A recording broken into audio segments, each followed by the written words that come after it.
유하.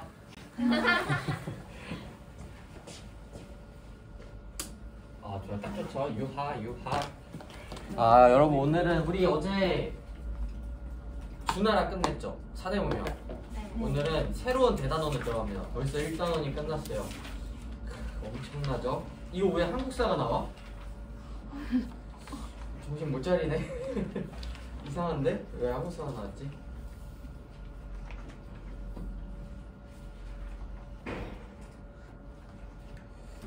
오늘 춘추전국시대 배우고 춘추전국시대 배울 건데 오늘 배운 내용 바탕으로 다음 시간에 그 간단한 포트폴리오 할 거거든요. 엄청 귀여운 그 선거 포스터 만들기를 할 겁니다. 30분 동안. 오늘 수업 잘 들으셔야 여러분들이 좀 도움이 되겠죠? 할 때. 다음 시간에 내가 색연필 들고 올게요. 일단 이 중국 왕조 순서를 내가 한번 써봤는데 의미 없는 것 같아. 뭐 이거 어떻게 외우겠니, 그치? 이거 내가 지금 처음부터 끝까지 다 외운다 하는 친구 있니? 그럼 여기 졸업해도 돼. 대학교를 사학과로 가셔야 됩니다. 그런 분들은. 여기 오늘 그러니까 이거 외울 필요 없고 오늘 여기를 배우는 거야. 여기 춘추전국 시대. 이 앞에 하상주라는 중국의 나라가 있었죠. 아, 참고로 이 단어는 중국의 역사를 배웁니다. 이 단어는 중국의 역사를 배워요. 아, 이거 재난 문자 때문에 영상 끊겼어. 아, 이 단어는 중국의 역사를 배운다고. 인강생 알겠니? 오케이. 근데 중국 동양사인데 한국사는 우리가 한국사를 따로 배우니까 한국사는 안 나오고 일본사가 아주 살짝 나와요. 일본사가. 어쨌든 중국사가 메인이라는 거를 보시면 되겠습니다. 그래서 여기까지 다 배울 건데 내가 굉장히 내용을 많이 스킵할 겁니다. 걱정 안 하셔도 되고. 춘추전국 시대. 춘추전국 시대가 무엇이냐? 오늘의 핵심 질문은 우선 우리가 잘 많이 들어본 유교 너무나도 많이 들어봤죠, 여러분들. 근데 그 유교가 언제 생겨났을까? 이걸 한번 생각해 보세요. 동양의 역사를 배울 때 빼먹을 수 없는 게 유교잖아요, 유교. 아, 저희가 막 효도라는 게 써있어요. 효가 써있죠.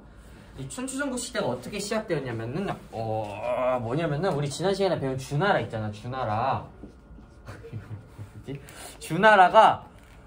주나라가 수도를 내 친구 호경인에 세웠었잖아. 근데 이 호경인에서 살던 주나라가 이 견융족이라는 이 이민족의 침입을 받아요. 원래 내부 상황도 안 좋았어. 왜? 봉건제의 한계로 인해서 혈연 관계가 멀어지다 보니까 지방 곳곳의 제후들이 약간 불만을 갖기 시작했다고 말했지. 혈연 관계가 멀어지니까. 그런 상황에서 이민족까지 쳐들어와 버려. 그러니까 호경에서 수도를 나급, 러양, 낙양, 나급 이렇게 다양하게도 불리는데 이쪽으로 옮기면서 나급으로 옮기면서 이 나급이 동쪽에 있거든? 호경은 서쪽에 있어. 그래서 동쪽의 주다라고 해서 동주라고 부릅니다. 그러니까 원래 주나라가 있었는데 견융족이 쳐들어오면서 수도를 동쪽의 나급으로 옮겼고 그러면서 동쪽의 주나라에서 해서 동주시대라고 부릅니다. 근데 우린 동주시대보다 더 중요한 단어를 알아야 돼요. 뭐냐? 동주시대부터 춘추전국시대라고 부른다는 것. 이것을 알아야 돼요. 서쪽에 있던 서주시대는 그냥 주나라라고 부르는데 무서워. 뭐야, 위에 막 햄스터 있는 거 아니야? 다다다닥 이러면서 햄스터가 막 다다다다닥 이러면서 막 여기서 까꿍하고 나와줘야 되는데. 인강생 우리가 얼마나 힘들게 위험한 상황에서 공부하는지 알겠니? 너 그 아늑한 침대에서 공부하니? 지진이요? 여진. 아까 그 재난 문자가 지진이었나 보다. 그럼 왜 저한테? 이 한국인 재난 문자에 저 감흥이 없습니다. 얘들아, 어떡해. 이게 중요한 게 아니야. 도망가. 어떡해. 아, 무섭네. 맞아요. 지진 나면 이거 맨날 흔들리더라. 나 뭐 하고 있었지? 이제 수업을 맞이하겠습니다. 지진 나도 공부하네요, 우리는. 좋은 국가입니다. 춘추전국 시대. 원래 조금 역사적으로 따지면 유튜브에 올리는데 또 이런 얘기 했어. 춘추시대랑 전국시대를 엄연히 구별할 수 있는데 우리 고등학교 수준에서는 구별 안 하고 춘추전국시대 이렇게 통틀어서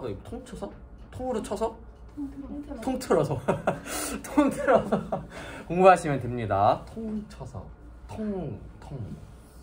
통틀어서 공부하시면 됩니다. 그래서 동주시대부터 춘추전국시대다 라고 하시면 되고, 춘추전국시대 특징은 여러분들이 그냥 딱 하나 알았으면 돼요. 이거 하나의 국가가 아니라 여러 국가들로 막 나뉘어서 지네끼리 치고받고 싸우던 시기가 춘추전국 시대다 이렇게 이해하시면 되고 그래서 일상생활에서 약간 조금 고지식한 분들이 아 진짜 춘추전국 시대다 이런 표현을 할 때가 있어요. 막 약간 막 여러 막 팀이 나뉘어가지고 막 어느 한쪽도 우열을 못 가리고 막 세력 다툼을 하고 있는 상황에서 뭐 예를 들어 뭐 축구, 야구 이런데 다 비등비등해. 막 1위 팀이 없어. 이거 정말 춘추전국 시대다. 막 이런 표현을 하는 뉴스 기자도 있고 그런데 이래서 그런 거야. 막 나뉘어서 싸워. 통일된 국가가 없어. 어쨌든 더 중요한 거는 사회 경제적 변화입니다. 왜? 뭐가 빨간색이야? 철기. 우리 그 캐스터 어웨이 영화로 신석기 시대 공부했잖아. 그때 그 친구가 맨날 나무랑 돌멩이 쓰다가 박스에서 뭘 찾아가지고 무슨 도구를 발견했지?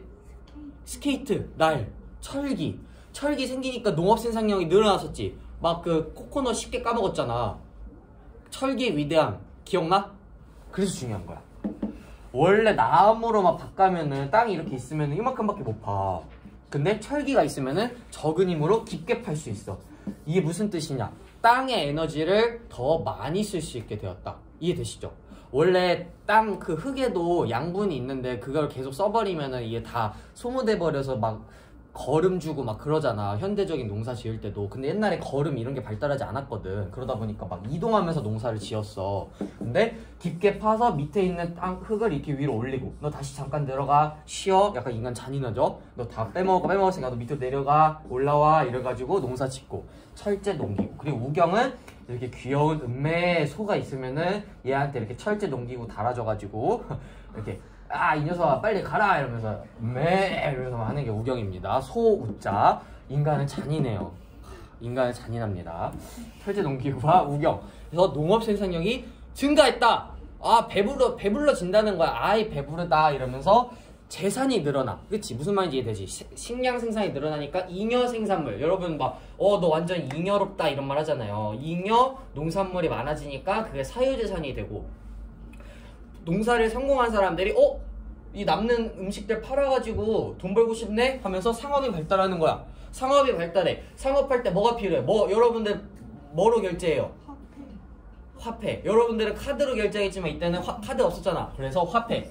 그래서 다양한 화폐들이 나온다. 그냥 이거는 이해하시면 돼요. 자연스러운 흐름이죠. 오케이. 이제 무시무시한 역사가 시작되는 이 철제 무기의 사용을 배워보겠습니다. 철제 도구가 보급되면서 농업 도구뿐만이 아니라 무기도 철로 만들어. 얘들아, 내가 돌멩이 칼을 들고 있어. 승주는 철로 만든 칼을 들고 있어. 나랑 승주랑 싸우면 누가 이길까? 승주가 이기겠지. 난 돌멩이야. 부러져. 너 철 있구나. 안 덤빌게. 이러는 거라고. 너 철 있니? 이러면서 철은 그만큼 강력합니다, 여러분. 철은 무시무시해요. 그래서 철제 무기를 사용하면서 이 전쟁의 규모가 확대돼. 왜? 일단은 이게 다 좀 다양한 이유가 있는데 간단히 설명할게요. 농업 생산량이 증가하면은 인구가 늘어나. 근데 이게 또 반대로 인구가 늘어나잖아? 식량이 더 필요해. 식량을 얻으려면 어떻게 해야 돼? 농사 지을 땅이 필요하지. 그래서 전쟁이 많아져. 또 내가 땅이 필요해. 막 야금야금 노리고 있는 거야. 저 녀석 땅 탐나는데? 이러고 있는데 저 자식 아직 철이 없네? 유준이네 철이 없는 거야. 쳐들어가는 거지 이제. 이러면서 너 철 없지? 나 철 있거든? 항복해. 이러는 거야. 이해되지? 그래서 전쟁의 규모가 확대되었다. 그래서 근데 국가가 커졌다 이렇게 이해하시면 되는데 여기서 여기 이 세계사에서는 이 중국사에서는 이게 조금 강조되거든? 이게 조금 중요해. 근데 이거는 세계사적으로 공통된 특징이야. 전쟁이 발발하고 전쟁이 이렇게 확대되는 과정에서 권리를 얻는 사람들이 많습니다. 옛날부터 오늘날까지. 이거는 공통점이에요. 무슨 말이냐면 옛날에는 무기, 청동기라든가 무기 같은 게 굉장히 만들기 어려워서 일부 지배층, 높은 애들만 무기를 갖고 있었어. 무기입니다. 그럼 얘네들만 싸우겠지. 맨주먹으로 싸움 시키겠니? 너무 비효율적이잖아. 그래서 얘네들이 이게 멋지지가 않으니까 이게 혼자 이렇게 걸어다니면서 안 멋있잖아. 그래서 막 전차를 타고 싸웠어. 멋있는 전차입니다. 전차를 타고 막 이러면서 전차전을 펼친 거야. 멋있지? 근데 철제 무기가 확산되니까 철은 은근히 만들기 쉬워. 은근히 청동기에 비해서 오히려. 그러니까 일반 백성들도 무기를 들고 다니게 된 거야. 그러니까 이런 전차전이 아니라 대규모의 뭐 기마전, 이 말 타고 다니는 사람들, 말 타고 싸운다거나 아니 보병 걸어 다니면서 우리는 보병 싸우자 얍얍 이런 애들도 나오는 거야. 전쟁의 규모가 확대돼. 일반 백성도 전쟁에 참여해. 얘네가 뭐가 좋다고 전쟁에 참여하겠어? 나는 우리 국가가 너무 좋아. I love my 국가. 이러면서 전쟁에 참여할까? 대가를 바라겠지. 뭘 받아갔을까? 쌀도 받아가야지만 쌀은 성에 안 차. 지위, 신분, 전쟁에 참여해서 공을 세우고 나는 전쟁에 참여했잖아. 야, 나 가만히 냅둘 거야? 나 귀족 시켜줘. 그래서 약간 이 일반민들에 대한 대우가 높아져. 그러니까 국가에서 옛날에는 그냥 이 자식들 뭐 농사 짓고 이런 애들이었는데 이 사람들을 잘 동원해서 얘네들을 배불리해줘서 우리 국력을 기를 수 있구나 이런 인식이 생깁니다. 그래서 일반 백성의 지위가 올라가요. 당연히 뭐 쌀을 주고 이런 것도 맞습니다. 근데 이거는 오늘날 최근에 일어난 현대전에서까지도 이런 모습이 있어. 1차 세계대전 때 총력전이라고 해서 전 국민이 전쟁에 참여해요. 이제 후방 전방 이런 개념이 없어. 세계대전 때는. 그러다 보니까 남자들이 다 군대에 가버리잖아. 이제 공장이라든가 이런 데서 일할 사람이 없지. 그래서 그때 여성들이 사회적 진출을 합니다. 그거에 대한 대가로 국가에서 영국에서는 참정권을 주는 거야. 그러니까 이런 식으로 역사를 봤을 때 전쟁이 이렇게 확산되는 과정에서 특정 계층이 이렇게 점점 커집니다. 확산이 돼. 그러니까 이게 위에서 아래로 이렇게 넓어지는 느낌으로 권리라든가 그런 참정권이라든가 그런 것들이 확산이 됩니다. 약간 슬픈 역사죠. 그런 걸 통해서만 위에서 아래한테 줬으니까. 어쨌든 그런 과정이 있습니다. 여기서 너무 많이 설명을 했는데 어쨌든 철기가 중요한 거야. 철기. 친구 중에 철기라는 애 있니? 철기? 야 김철기.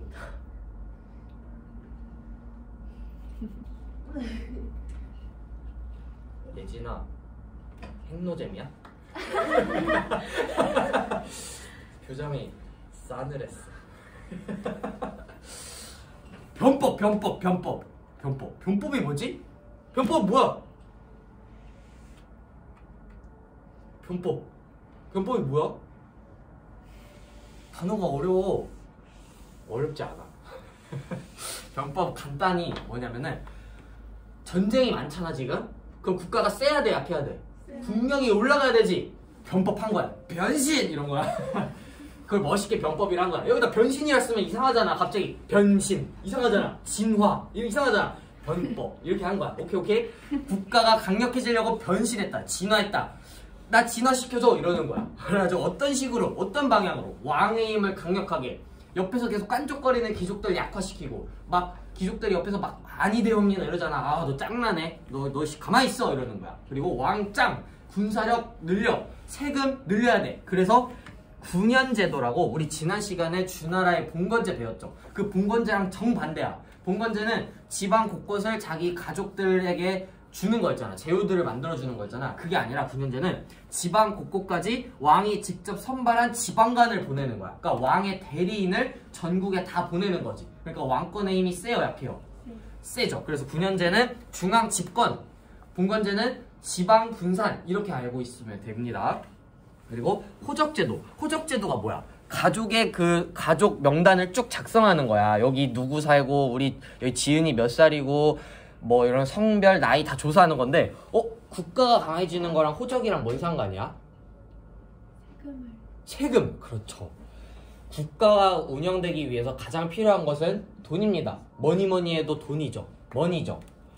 이런 상황에서 돈을 걷기 위해서는 국가의 돈은 세금이야. 세금을 거두려고 했는데 뭐 여러분 집 가정 이런 그 인구를 다 파악해야 몇 명 있는 거 파악해서 돈을 걷잖아. 그래서 호적 제도를 이게 잘 한 겁니다. 이해되시죠? 어렵지 않죠? 그래서 그냥 변법 하면은 국가 강해지려고 변신한 거다. 근데 우리 수많은 나라들, 춘추전국 시대에 수많은 나라들이 있었는데 수많은 나라에서 변법을 했어요. 근데 우리는 그냥 진나라라는 곳에 상황이라는 인물, 상함이 아니라 상황입니다. 이응이야. 상황이라는 인물이 실시한 변법만 나오네요. 상황.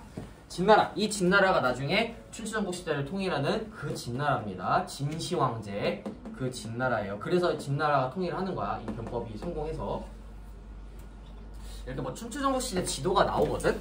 이게 춘추시대고 이게 전국시대인데 여러분들이 구별해서 알 필요는 없고 이 정도만 알면 좋을 것 같아요. 춘추시대까지는 아직 주나라 황제의 눈치를 봐. 그러니까 동주시대부터 춘추전국시대잖아. 그러니까 아직 주나라의 황제가 있다고. 그러니까 춘추시대까지는 아직 야 그래도 우리 원래 모시던 주나라 황제가 있는데 대놓고 반란 이런 게 아니라 우리가 주나라 황제를 제대로 모시겠다. 우리가 너희 다 처치하고 우리가 주나라 제대로 모시겠어. 이런 약간 말도 안 되는 변명하면서 반란을 일으켰는데 전국시대 때부터는 그런 거 없어. 그냥 대놓고 반란이야. 야, 주나라 별거 있어. 우리가 짱이야 하면서 야, 다 덤벼. 막 이러는 식의 전국시대. 그래서 춘추시대랑 전국시대가 약간 이런 차이가 있지만 뭐 여러분들 몰라도 될 것 같아요. 이렇게 춘추전국시대 지도가 있고 고조선, 우리나라 고조선 이렇게 생깁니다. 전국시대 말기에 가면은. 자, 이제 다음 시간 활동과 관련된 제자백과를 배우겠습니다. 제자백과가 뭐냐면은 제자가 뭐야 얘들아? 제자가 뭘까? 맞아, 학자인데 정확히 말하면은 여러 제자들이야. 이 모두 제자거든. 많은 학자들이 있다. 근데 이 백과는 뭐냐면은 여러분 막 무슨 이게 뭐가라는 표현 들어봤어요? 김간애. 박간애가 어디 전문가야. 무슨 어떤 집단을 가리킬 때 막 그런 표현 쓰는 거 들어본 적 있어요? 영화나 이런 데서? 그런 표현이거든? 그러니까 수많은 학자들이 자기의 사상 그 파를 만들어. 야, 우리는 상암가야. 우리는 자유를 추구하는 자유로운 가야. 이런 식으로 해서 다양한 학파를 만들거든? 그런 학파들이 너무 많았다. 그래서 100개나 있다. 그래서 제자백과 시대라고 하는데 제자백과가 출현했다. 이렇게 표현을 하는 겁니다. 그러니까 왜 제자백과가 출현했는지를 이해하셔야 돼요. 왜 출현했냐?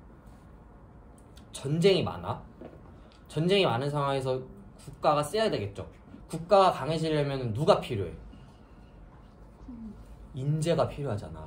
그래서 각국에서는 신분 상관없이 능력 좋은 능력자들, 인재들을 마구마구 초청해. 그러면 이제 인재가 되고 싶어. 내가 발탁돼서 성공해야 되잖아. 내가 한 국가에 인재로 발탁돼서 거기 딱 발탁되면 내가 성공하는 거잖아. 그럼 난 뭐 하겠어? 핑미 하는 거야. 프로듀스 같이 찍는 거야. 날 뽑아줘 이러면서 막 육아 막 이러고 나는 법카가 더 좋아요 막 이러면서 거의 최초의 프로듀스 101이 이때 펼쳐집니다. 그래서 어떤 특정 국가의 궁궐 밑에 이런 다리가 있으면 여기 밑에서 이런 제자백과들이 모여가지고 이제 막 춤을 추진 않았겠지 이때는. 육아 막 이러고 얘는 막 이제 막 법이 짱이지 막 이러면서 막 랄랄랄라 이러고 막 자연이 좋아 막 이러면서 막 쇼를 펼치는 거야. 그럼 이제 지나가면 사람들이 보겠지. 오 막 박수를 치겠지. 이때 문자 투표 이런 거 없었잖아. 그러니까 막 와 육아 대박이야 막 이러면은 육아의 소문이 막 궁궐을 흘러가. 그럼 이제 왕이 황제죠. 중국이니까 황제가 이야 여기서 육아가 맘에 드네. 저 사람 데려와 이런 식으로 해가지고 인재를 발탁해서 자네 한번 우리 국가를 위해 일해보게 라고 했던 게 이 제자백과들의 모습입니다. 이해되시죠? 그래서 제자백과는 더 중요한 게 4개의 가문이 나와요. 4개의 학파가 나와요. 유가, 법가, 도가, 묵가. 그 이름 암기하시고 특징 간단히 아셔야 됩니다. 그거 바탕으로 활동할 거니까. 근데 여러분들이 유가 같은 경우는 이미 조금 많이 익숙해요. 유가, 공자, 맹자, 그리고 순자까지 이렇게 있는데 공자 처음 들어보는 사람 있나요 혹시? 없죠? 공자 유명해요. 공자, 맹자.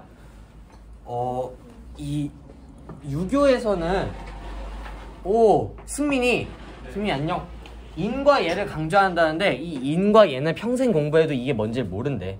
그래서 그냥 인과 예를 보면은 유교인지 알면 돼. 그냥 어질고 예의 바른 건데 그렇게 표현하면은 또 공자께서 싫어한다고 하더라고. 하여튼 좀 약간 친데레 양반이야 이 양반. 어려워. 그리고 도덕 정치 이거는 중요하죠. 그러니까 유교가 발전한 덕분에 동양에서는 어느 국가를 보더라도 도덕적인 정치, 덕치를 강조해. 특히 우리나라 조선시대 봐봐. 막 연산군 같은 사이코패스 왕이 나오니까 막 신하들이 결국엔 다 몰아냈잖아. 왜? 도덕 정치를 안 하니까. 그러니까 서양과 다르게 동양은 학문적으로, 도덕적으로 정치를 운영하는 시스템이 발달합니다. 왜? 유교 덕분에. 그리고 효도와 우애 이런 것도 여러분들 잘 알죠? 이런 것 때문에 오늘날 우리가 유교 성리학을 봤을 때 꼰대라고 보통 생각을 하잖아. 이게 가족 질서로서 효도와 우애를 강조한 건데 점점 유교가 발전하고 성리학이 나오고 이러면서 이런 가족 질서를 사회까지 적용시키려고 해. 근데 이런 가족 질서도 사실 조금 오늘날 입장에서는 좀 꼰대적이야. 왜냐면 가부장적인 그 남성 중심의 가족 질서를 강조하거든. 아버지가 짱이고 밑에 말 잘 들어 이런 건데 이거를 사회 바깥에 적용해봐. 그러면은 오늘날의 관점에서 봤을 때 당연히 말도 안 되는 거죠. 그러다 보니까 아무래도 유교의 이미지가 꼰대 막 이런 이미지가 생긴 겁니다. 이런 것 때문에. 다음 도가. 도가는 너무 쉬워요. 아 맞다. 이 교과서에 맹자 순자 나와서 간단히 설명드리면 맹자는 성선설. 인간은 태어날 때 착하다. 순자는 태어날 때 나쁘다. 성악설. 이걸 주장했고 순자는 육아야. 근데 그 순자의 성악설의 영향을 받아서 법가 먼저 할게. 법가가 발전을 합니다. 왜? 인간은 태어날 때 나쁘게 태어나. 인간은 악해 본심이. 그러면은 어떻게 해야 돼? 법으로 착해지면 좋은데 그게 어려워. 그러니까 법으로 그냥 제어하자야. 그래서 법가가 나오는 거야. 법가는 단순해. 법을 만들고 황제가 짱인 거야. 황제의 명령이 법이야. 너 법 안 지켜? 무섭잖아. 몇 분 남았어? 7분. 7분. 오케이. 빨리 끝내고 우리 도망가자. 법가는 인간의 본심이 나쁘다고 생각하는 기초하에 엄격한 법을 적용시킵니다. 그래서 이런 거지. 얘들아, 너 8시까지 등교 안 하면은 지각이야. 8시 넘으면은 사형이야. 이런 게 법가야. 엄청 엄격해, 법이. 엄청나게. 예를 들어 막 노동력을 징발해. 너 몇 월 며칠 3시까지 여기 작업하러 와. 지각? 그럼 넌 사형. 이런 식이야. 사람들이 벌벌 떨면서 말은 잘 듣겠지. 근데 한계가 있겠지.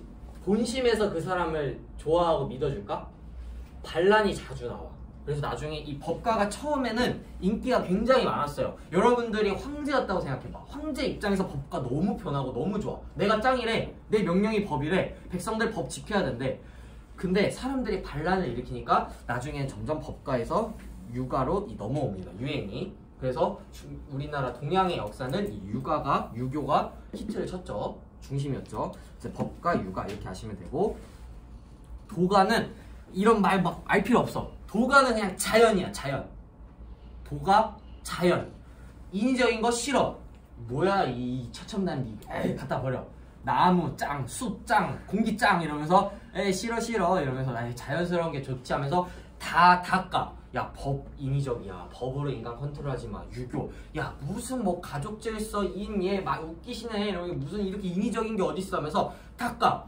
모두 깍입니다. 그래서 인위적인 거 다 싫어. 자연 짱 이러면서 나중에 막 자연 속에 들어가서 수양하는 사람들도 나오고 막 자기가 자연과 하나다 막 이러는 사람도 나오고 조금 그런 독특한 특징을 갖고 있는데, 근데 이 도교가 생각보다 영향을 많이 미쳐.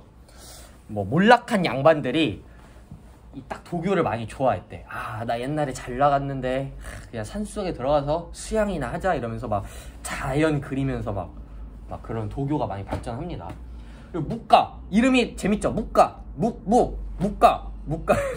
묵가는 사랑이야. 사랑. 여러분 사랑 좋아하세요? 뭔 말이죠 이게? 사랑입니다. 묵가는 사랑이야. 사랑. 근데 유교는 왜 얘네가 차별 없는 사랑이라고 묵가가 주장했냐면 유교가 차별 있는 사랑이었어. 왜? 유교는 우리 가족이 최고야. 혈연. 우리 가족 사랑해 이런 건데 묵가가 그게 어이가 없는 거야. 야, 같은 인간끼리 서로 차별 없이 사랑해야지. 우리 다 사랑해. I love you. 차별 없는 사랑을 강조합니다. 묵가는. 그래서 유교를 엄청 까요. 이 유교 자식들. 너네 그래 차별적으로 사랑할 거야? 이런 나쁜 녀석들 하면서 묵가는 모두를 사랑하자. 우리는 평화가 최고야. 우리 모두 사랑하니까 인류의 평화. 공격하지 마! 이러는 겁니다. 그래서 평화를 강조하기 때문에 쳐들어가는 거를 싫어해. 하지만 누가 쳐들어왔을 때 맞서 싸우는 방어적인 전쟁은 좋아합니다. 묵가가. 오케이. 이 정도 아시면 좋을 것 같고. 모두를 사랑하고 모두 평화를 강조하기 때문에 그 신분보다 뭐 능력을 강조했다 이런 것도 교과서에 나와 있는데 이런 것보다는 차별 없는 사랑이 핵심입니다. 법관은 아까 제가 먼저 했죠. 엄격한 법. 여러분들이 이런 특징을 다음 시간에 이거 바탕으로 선거 포스터 만들기 할 건데 교과서 보면서 할 거니까 지금 당장 암기할 필요 없고 여러분들이 조금 미리 팁을 드리자면은 다 활동 팁은 아니고 그냥 내가 말한 거 잘 들어봐. 이거를 오늘날 현대 사회에서 어떤 사상을 이용하면은 현실의 문제를 해결할 수 있는데 도움이 될까를 한번 고민해 보세요. 한번 고민해 보시면은 무조건 도움이 될 겁니다. 뭐라고 말씀은 못 드리겠지만 한번 고민해 보세요. 아, 오늘날 문제를 봤어. 아, 이때 이런 사상을 내가 만약에 대통령이면은 어떤 사상을 조금 채택해서 이런 걸 해보겠다. 정말 단순하게 생각하면은 뭐 묵가를 해서 야 러시아 멈춰 사랑해야지 너 왜 우크라이나 공격해 뭐 이런 식으로 이해되지? 내가 예시까지 들었잖아, 그렇지? 어렵지 않죠? 한번 고민해보세요. 그러면 나중에 정말 도움이 될 겁니다. 좋아. 오늘 수업 이 다음 시간 이거 할 거야. 선거 포스터 만들기. 정말 귀엽고 재미나고 활기찬 활동이 될 겁니다. 요봐, 우리 지진 도망갈 거야. 잘 숨어 있어 너도.